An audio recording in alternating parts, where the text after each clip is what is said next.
Hello everyone, I hope you're having a great day. In today's video I'm going to do, it's still a scrappy block, and I think you'll really like how this is going to turn out. So recently I was part of a fabric exchange, and what we did is we exchanged 5-inch blocks.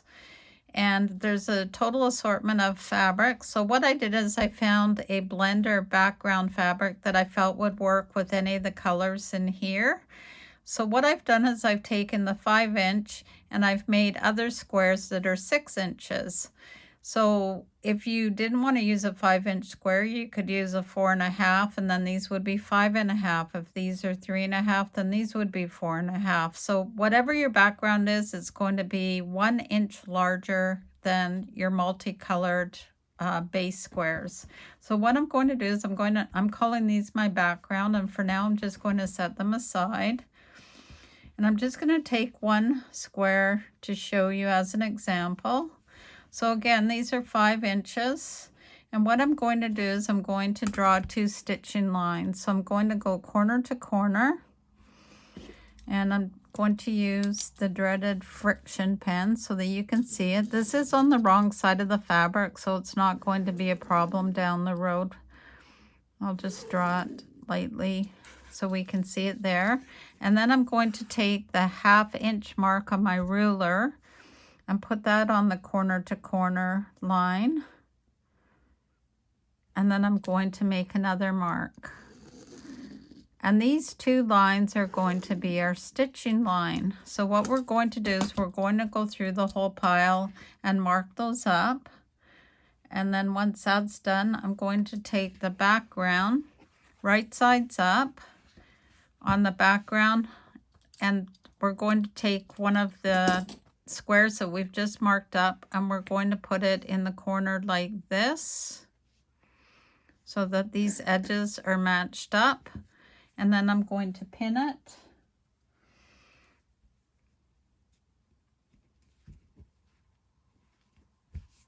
Like this. And then what I'm going to do is I'm actually going to stitch it along these stitching lines like this. And these will be a bonus square for something else.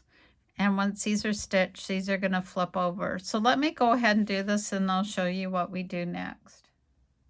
So as this demonstration shows, I've stitched along those 2 lines, and I gave this a quick press. So it's just setting down your iron. You're not going like this. And what it's doing is it's setting the stitches into the fabric. And now taking a ruler, and I am going to put my cutting board down. I'm going to measure 1/4 inch. So halfway between those 2 stitching lines is 1/4 inch. I've got my pinky here so my ruler doesn't shift, and then I'm just going to cut this like this.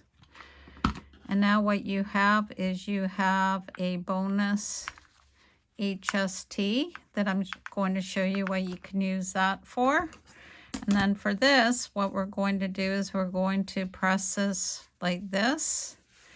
And then I'm going to take another square and do the same thing on the opposite side. So again, taking a ruler and stitching from corner to corner, another 1/2 inch over, and then I'll trim it, and then it'll be flipped like this. The whole idea with doing this is just grab 2. If you end up with 2 that are similar on the same background, it doesn't really matter because this is going to be scrappy in the end. So I'm going to go ahead and do this, and then I'll join you back here.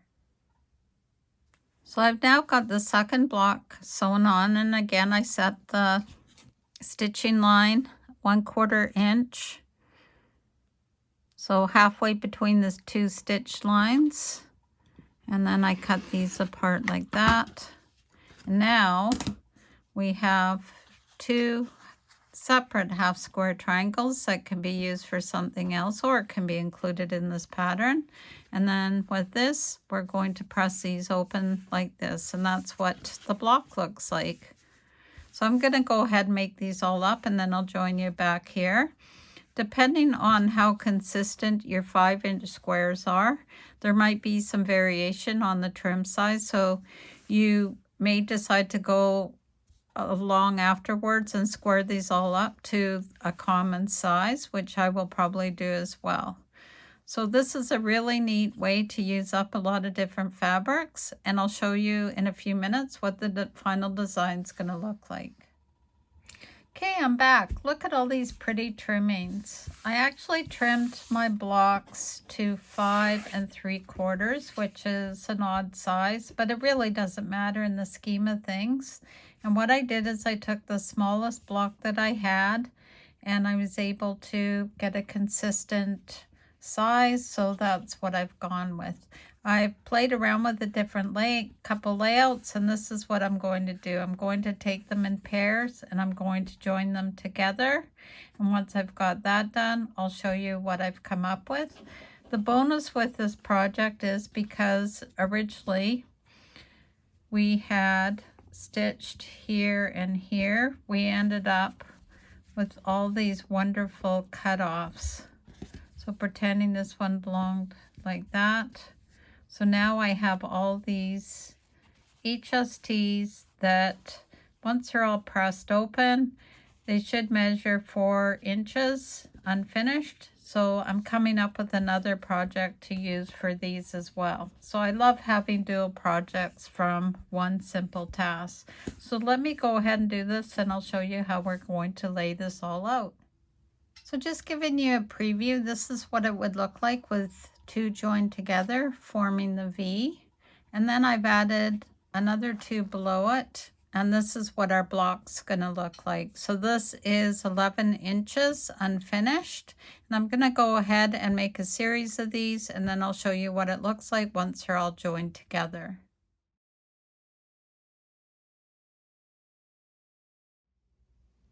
So here's what I've currently got made from the blocks that I received in my exchange. I'm pretty happy with how it's turning out. This is currently measuring 26.5 inches unfinished. And I'm thinking of maybe adding a brown border and then a series of flying geese, which are the offcuts from when we made the units to make up the blocks. Let me know what you think about that and whether you like this design or not. So I'll call this viewer's choice. I've laid them out in 3 different examples. And this would be the continuous flying geese going around like that. You could do them in little blocks with a lot of creative space. I'm starting to think that might look kind of nice as well. You could also lay them like this, so the darker would be facing on the outside.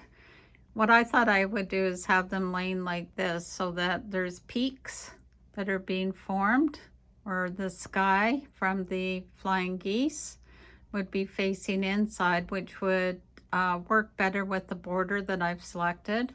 I still have to figure out what to do with the corners because I don't want them coming up and then creating a little bit of chaos in the corners.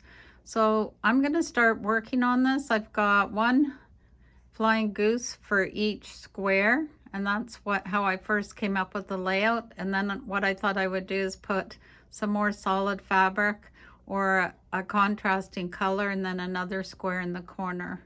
So I'll go work on that, and then I'll bring you back here to show you what I've come up with. What are your thoughts? Which one do you like the best, or do you have any other thoughts on this? Leave me a comment. I always love to receive your feedback on this. So this is the layout I've decided I'm going with. So I will have 6 of the flying geese on each of the longer sizes and 5 along the bottom and the top. And then in the corner, I'm going to take the extra half square triangles and orientate them like that. I did try just a square over here, and I'm not liking the result. This will be a lighter fabric in here, so it will pop a little bit better. So let me join this together, and then I'll join you back here. So I'm just working on the side borders. So I've got these all pieced together, and I am pressing all the seams open. Starching really helps with this process, by the way, so that they lay nice and flat. So to each end, I'm adding strips These are 2.5 inches wide, and because of the way I trimmed these to match the other blocks, mine are measuring 3, just between 3 and 3 1/4. So I'm doing them at 3 1/8. So I'll attach one at this end, and then I will also attach one at the other end, and I'll be doing that to all 4 sides. Here it is all done. As you'll see in the corners, I decided to just finish them up with some squares. It was getting too complicated and a little bit too busy with the other half square triangles in there. So let me know what you think if you like this final layout. This measures approximately 36 by 42, so it is a vertical format. It is easy to make it larger by adding more columns and rows, and I'd appreciate your feedback. As I said, this fabric was from a fabric exchange, so don't be afraid to try that with some friends. It really works out well. So until next time, sew safely and sew with Debee. Have a great day, and bye for now.